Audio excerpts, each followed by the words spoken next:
Olá, boa tarde. Meu nome é Maria Eduarda e hoje eu vou falar sobre o Código de Ética do capítulo 4 de Fisioterapia, onde o mesmo traz sobre do relacionamento com a equipe. Iniciando pelo artigo de número 16, o fisioterapeuta, enquanto participante de equipes multiprofissionais e interdisciplinares, constituídas em programas e políticas de saúde, tanto no âmbito público quanto privado, deve colaborar com seus conhecimentos na assistência ao ser humano, devendo envidar todos os esforços para o desenvolvimento de um trabalho harmônico em equipe. Então, o que traz exatamente esse capítulo 16? Ele deixa bem explícito que é necessário o fisioterapeuta ter duas posturas em mente. Primeiro, a sua postura quanto profissional e segundo, a sua postura quanto humano. Inicialmente, ele deve ter ética a lidar com as pessoas no seu campo de trabalho, ao mesmo tempo que ele deve compreender também as dificuldades de cada um. Então, a partir daí que entra o momento em que ele vai colaborar com seus conhecimentos na assistência ao ser humano. Aqui também traz sobre o seu trabalho com as equipes multiprofissionais. Por exemplo, alguns casos clínicos, o paciente precisa de um acompanhamento com outros profissionais. Assim também como existem casos que ele já vem de outro profissional, por exemplo, um endocrinologista, e esse profissional ele vai encaminhar para um fisioterapeuta, para um terapeuta ocupacional, para um fonoaudiólogo.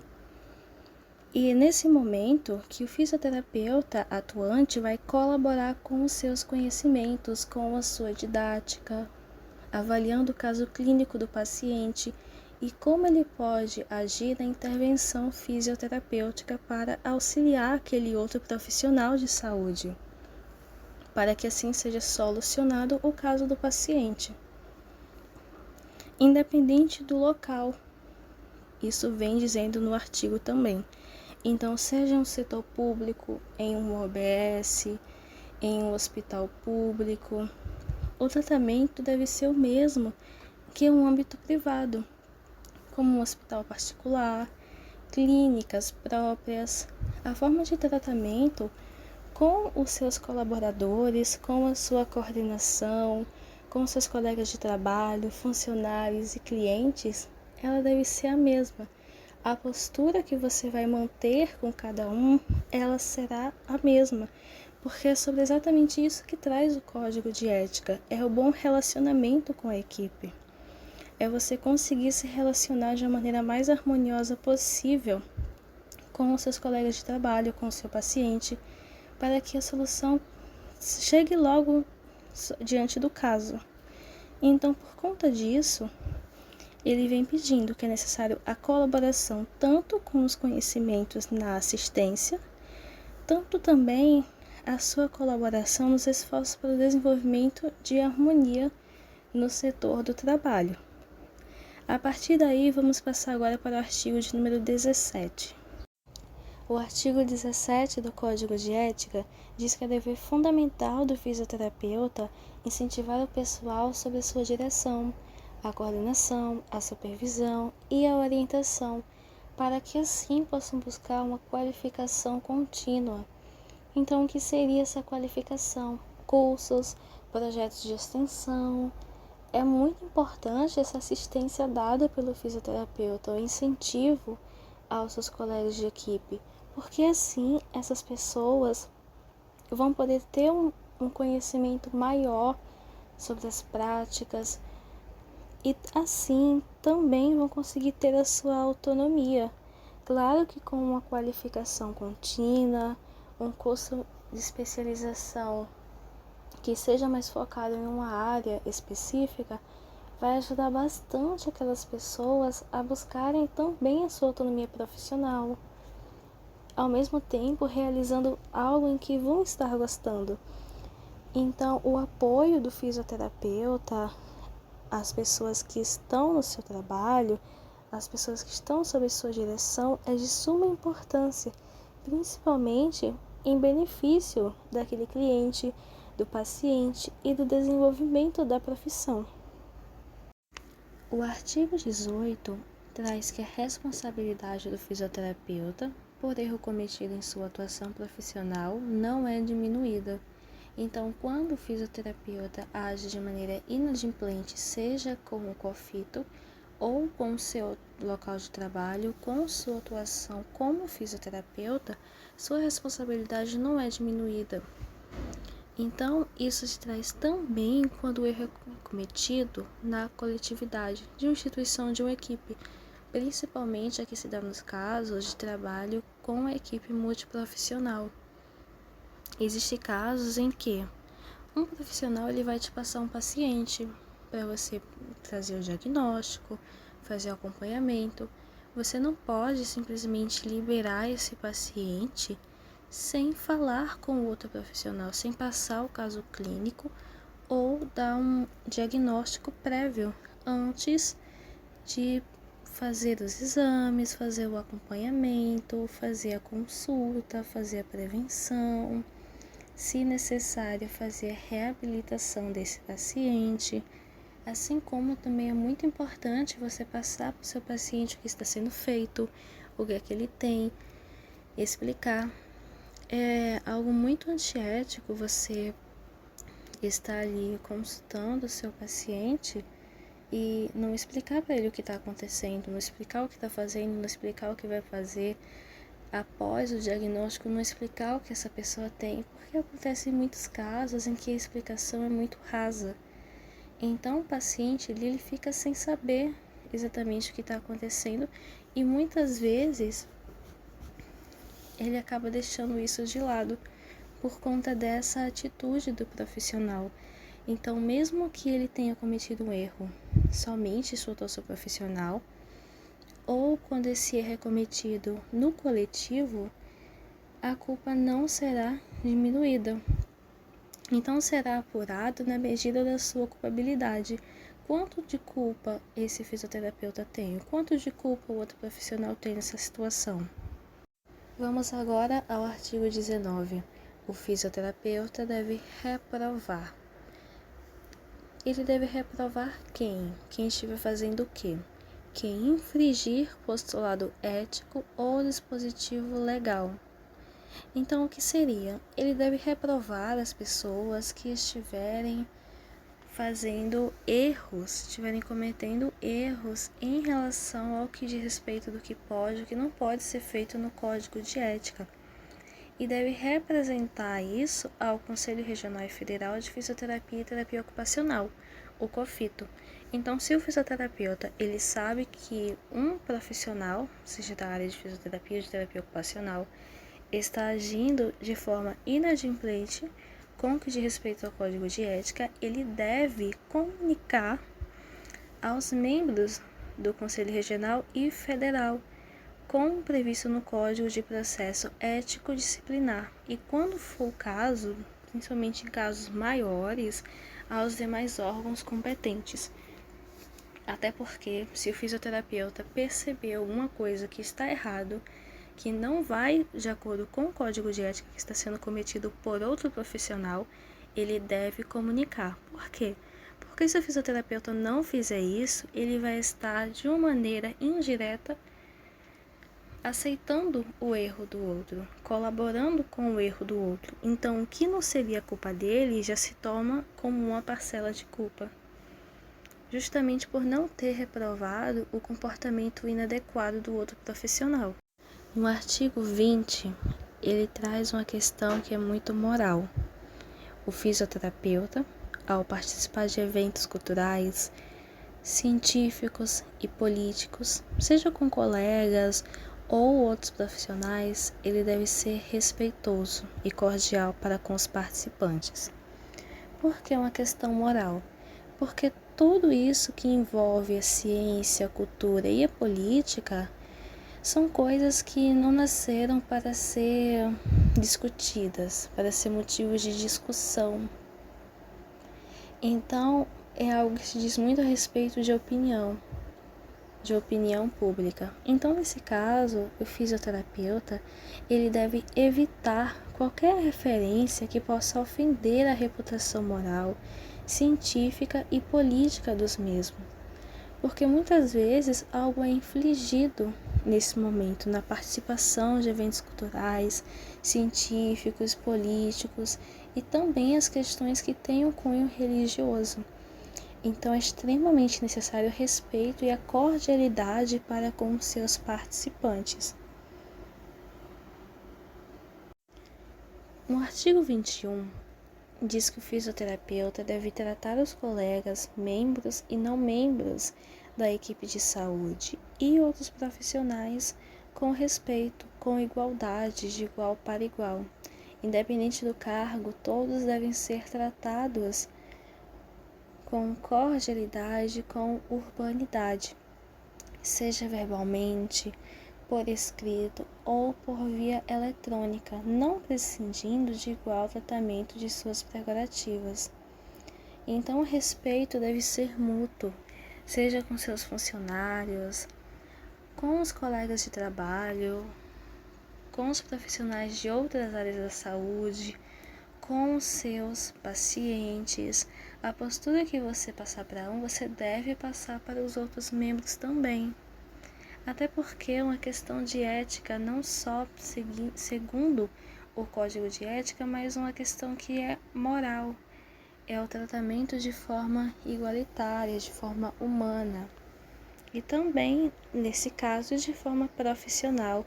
Claro que em alguns casos a cordialidade deve ser maior, é necessário observar bem as palavras, principalmente quando são pessoas que têm um cargo acima do seu na instituição, mas o respeito deve permanecer o mesmo para todos os membros.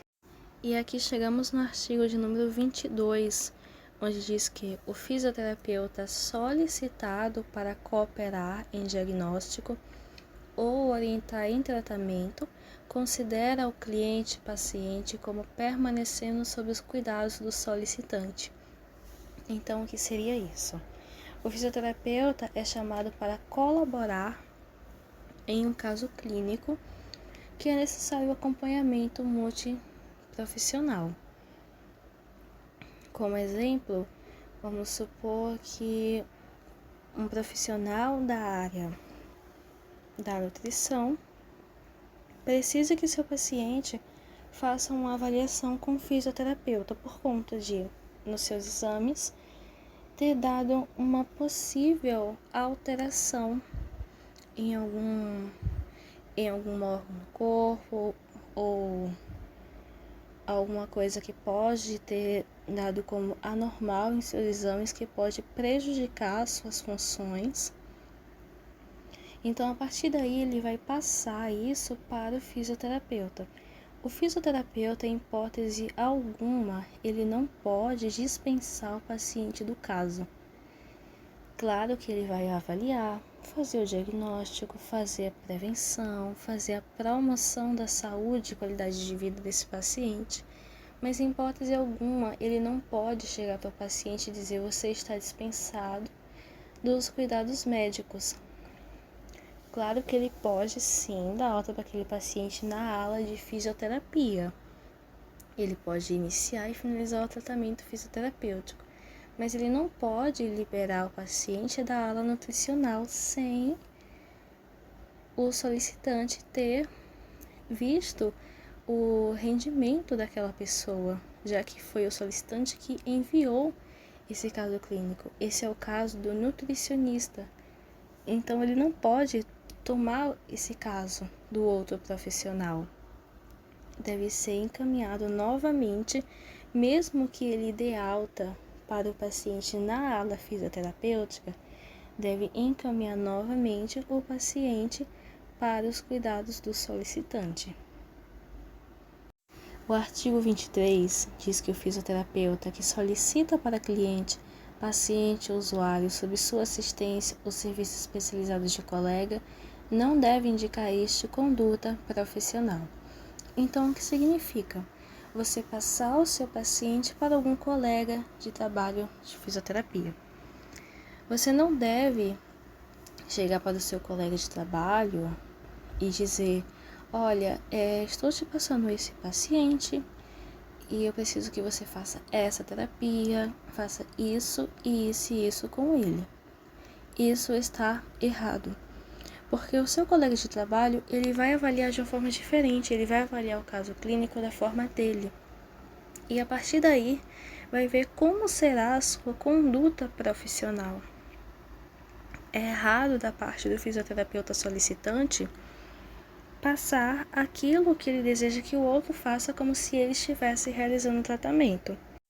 O artigo 24, ele traz um complemento do artigo 22, porque ele diz que o fisioterapeuta que recebe o cliente confiado por um colega, em razão de impedimento eventual deste, deve reencaminhar o cliente ao colega uma vez cessado o impedimento.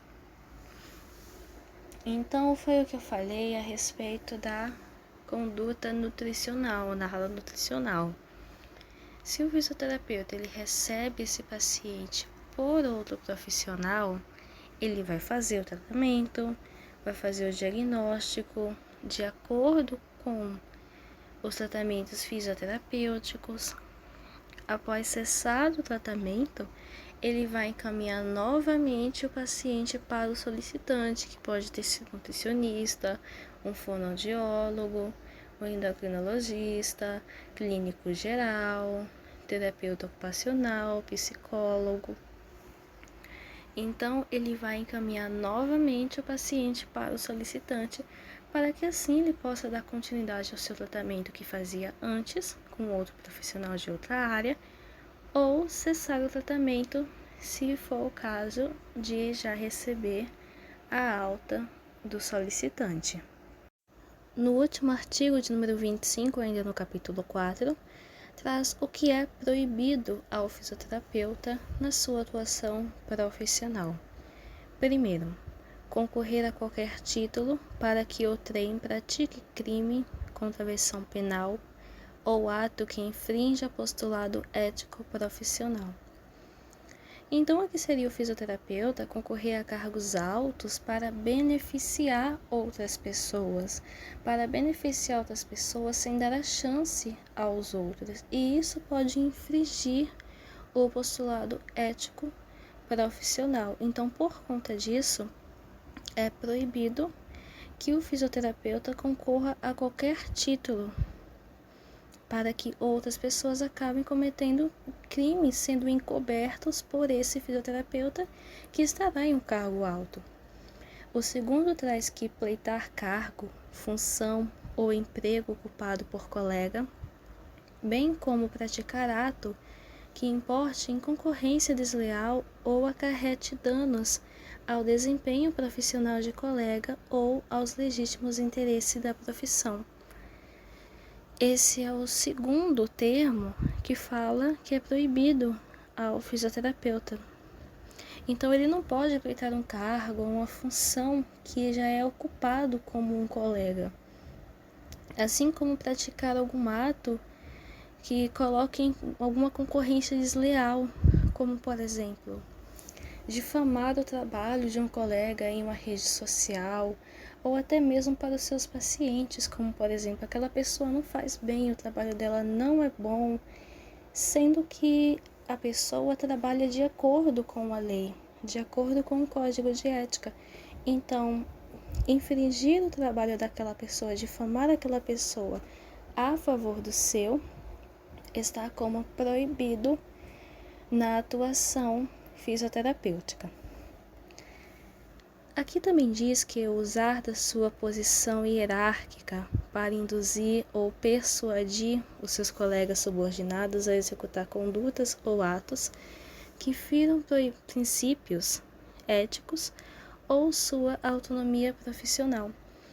Então, é extremamente incorreto e antiético do fisioterapeuta usar da sua posição, como, por exemplo, fisioterapeutas que têm um cargo alto em clínicas ou aqueles que já têm suas próprias clínicas.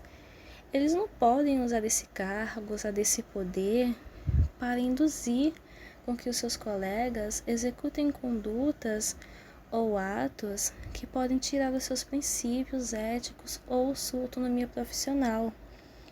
fazer com que os seus colegas de trabalho ajam de uma forma incorreta com seus pacientes ou que difamem outros profissionais, isso é completamente incorreto, podendo prejudicar não só essa pessoa, mas também o fisioterapeuta que está nessa posição alta. Se bem que a depender do caso, ele pode não sofrer uma pena, caso as pessoas do trabalho não levem essa situação, não levem essa subordinação para o profito, porque só aí o caso será apurado, senão vai ficar um caso esquecido. Na parte 5 do que o fisioterapeuta não pode fazer, aqui diz que concorrer de qualquer modo para que outrem exerça ilegalmente a atividade própria do fisioterapeuta. Ele traz uma porcentagem do que traz no 3, que é utilizar dessa sua posição hierárquica para induzir ou persuadir seus colegas a executar condutas que firam seus princípios éticos. Então isso também vem na parte 5, que é o fisioterapeuta usar do seu poder no profissional, na sua posição hierárquica, para que outra pessoa, para que outro exerça ilegalmente a atividade que é do fisioterapeuta, uma pessoa que não tem formação, que não tem conhecimento, fazer com que aquela pessoa execute uma função que não é dela, uma função pela qual ela não tem conhecimento sobre o que estará fazendo acima daquilo. O 6 fala sobre permitir, mesmo a título gratuito, que seu nome conste do quadro de pessoal de hospital, casa de saúde, ambulatório, consultório, clínica, policlínica, escola, curso, entidade desportiva ou qualquer outra instituição, pública ou privada, ou estabelecimento congênere, similar ou análogo, sem nele exercer as atividades de fisioterapeuta. Então, é proibido que o fisioterapeuta permita, mesmo que a título gratuito, que tenha o seu nome em um quadro de um hospital, em seu nome em uma casa de saúde, em um ambulatório, em um consultório, sem ter nenhum feito naquele local. Ele não pode ter seu nome no local sem exercer as atividades. Vou dar o exemplo de, por exemplo, um caso à parte criado. Fisioterapeuta Ana Luísa. Clínica de Fisioterapia Ana Luísa. Se a Ana Luísa não for fisioterapeuta da clínica, se não exercer nenhuma atividade na clínica, a clínica em questão não pode levar o seu nome. É incorreto. O local não pode levar o nome de uma pessoa que não está atuante ou que não atuou naquele local. Aqui no 7, diz que também é incorreto permitir que trabalho que executou seja assinado por outro profissional. Então, se você um dia você atendeu um paciente, você finalizou aquele atendimento, você vai fazer sua assinatura. Você não pode pedir para outro profissional, mesmo que um fisioterapeuta, mas de outra área, você não pode pedir para ele fazer assinatura no seu lugar. Assim como você também não pode assinar um trabalho que não é seu, um trabalho que você não executou, ou do qual você não tenha participado. Então, isso é incorreto. A assinatura, ela deve ser do fisioterapeuta, assim como a assinatura de permissões de paciente para a divulgação de fotos de tratamentos clínicos, ela deve ser do paciente, ela não pode ser a assinatura do fisioterapeuta. A assinatura aceitando que sua foto seja divulgada deve ser a assinatura do paciente. O 8 diz que é proibido angariar ou captar serviço ou cliente com ou sem intervenção de terceiro, utilizando recurso incompatível com a dignidade da profissão ou que implique em concorrência desleal. Isso seria divulgar preços na internet, divulgar preços muito abaixo daquilo que está no mercado, fazendo uma concorrência desleal, fazendo também divulgação do trabalho de outro profissional de maneira incorreta, difamando aquele profissional para os seus clientes ou por meio também de uma rede social. O 9 diz que desviar de forma antiética para outro serviço cliente que esteja em atendimento fisioterapêutico em instituição. É incorreto você desviar o seu cliente para outro serviço que esteja em atendimento na instituição. Então, o seu cliente ele vai à sua clínica porque ele está se queixando de alguma dor, ou até porque ele quer fazer a prevenção de doenças genéticas. Você faz o diagnóstico desse paciente, vê o que será necessário fazer, mas você não pode empurrar o seu paciente para outras coisas. Isso seria desviar o seu paciente para outro serviço. Se ele já está em atendimento com você tratando de uma situação, em hipótese alguma você não pode empurrar o seu paciente para outro atendimento. É necessário permanecer o atendimento que está sendo feito no momento. Até porque às vezes o tratamento pode acabar sendo interrompido por conta disso. O 10 fala que desviar de forma antiética para si ou para o trem, o cliente ou o paciente usuário de um colega. Ele traz uma explicação um pouco parecida com a explicação do 9, porque você não pode pegar o paciente de outra pessoa, de outro fisioterapeuta, oferecendo preços mais baixos, totalmente incompatíveis com o mercado, até mesmo trazendo soluções milagrosas para o seu tratamento. Isso é totalmente antiético. É como se você estivesse roubando o paciente daquela pessoa. E muitas vezes, quando isso é feito, o tratamento dela não vai ser eficaz.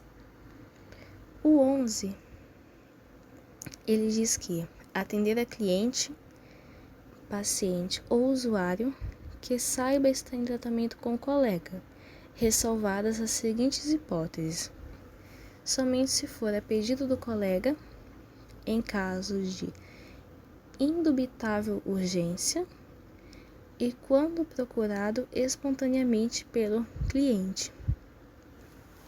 Então você só pode atender um cliente que já esteja sob orientação de outro colega acima dessas hipóteses. Se o colega passar o caso desse cliente para você, ou em caso de uma urgência que ele não possa ou que não consiga atender essa pessoa, ou até mesmo quando aquele cliente ele vai te procurar de maneira espontânea, conheceu você, conheceu o seu trabalho e se interessou. E assim, eu finalizo o capítulo 4 do Código de Ética de Fisioterapia. E como vimos aqui, o código voltado ao relacionamento com a equipe, ele traz várias questões éticas que envolvem tanto o profissional, tanto também aquela postura humana, a postura moral. Ele traz muitos princípios aprendidos na graduação também, para que o fisioterapeuta ele possa ter uma boa postura diante dos seus clientes, diante dos seus colegas de trabalho, que saiba resolver conflitos, que saiba agir de maneira cordial com sua atuação profissional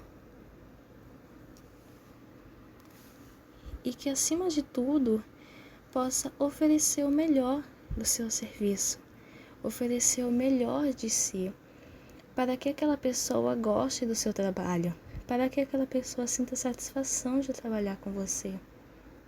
Mas, em maneira alguma, difamar o seu colega ou agir de maneira antiética com o seu paciente. E assim finalizo o trabalho referente ao Código de Ética do capítulo 4, Relacionamento com a equipe.